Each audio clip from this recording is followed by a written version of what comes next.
गया था, स्वर्गलोक, वहां पे वो रहते थे।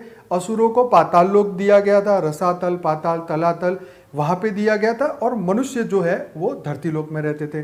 पर जैसे जैसे युग बीता, सतयुग के बाद त्रेता आया, त्रेता के बाद द्वापर आया, द्वापर के बाद अब कलयुग चल रहा है, 5000 साल हो चुके हैं। तो जैसे हम त्रेता के युग में आए, त्रेता युग में, तो आप देखेंगे कि जो असुरों का इंटरफियर बढ़ा, अब वो धीरे धीरे धरती लोक पे अपना कंट्रोल करना चाहते थे। अब धरती लोक पे इसीलिए मनुष्यों के साथ उनका युद्ध बढ़ा। आप देखेंगे कि ये 3 लोक के मालिक तो इंद्र थे।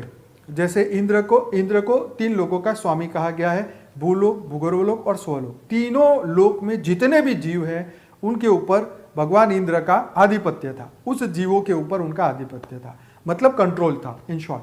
तो उस वक्त क्या था कि असुरों ने देखा कि इंद्र के पास तो हर जगह पे उनका राज चल रहा है, तो क्यों ना हम उनके राज पे एंटर करें, इसको हम अपने अंदर, इसके ऊपर हम अपना कब्जा करें। तो आप देखेंगे कि देवता और दानव में पुराने समय से युद्ध चल रहा है, आज से नहीं, कितने करोड़ों सालों से। तो हमें यह भी समझना होगा कि ये सृष्टि कब बनी।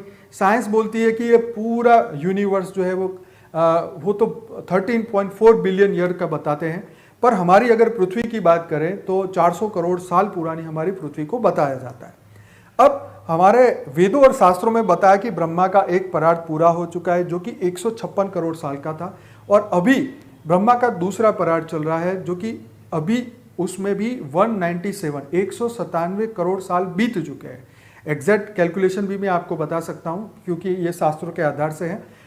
तो हमें यह समझना है कि समय समय पे प्रलय, अर्ध प्रलय, कल्प प्रलय, महाकाल प्रलय होता रहता है कुछ करोड़ साल बाद। जैसे हमारा सतयुग, त्रेता, द्वापर, कलयुग का जो एक चक्र है 43,20,000 साल, 43,20,000 ईयर। जैसे कलयुग को बताया गया 4,32,000 का, फिर उसके आगे द्वापर का इससे डबल 8,64,000, फिर उससे आगे त्रेता, उससे भी डबल, और उससे भी डबल है सतयुग।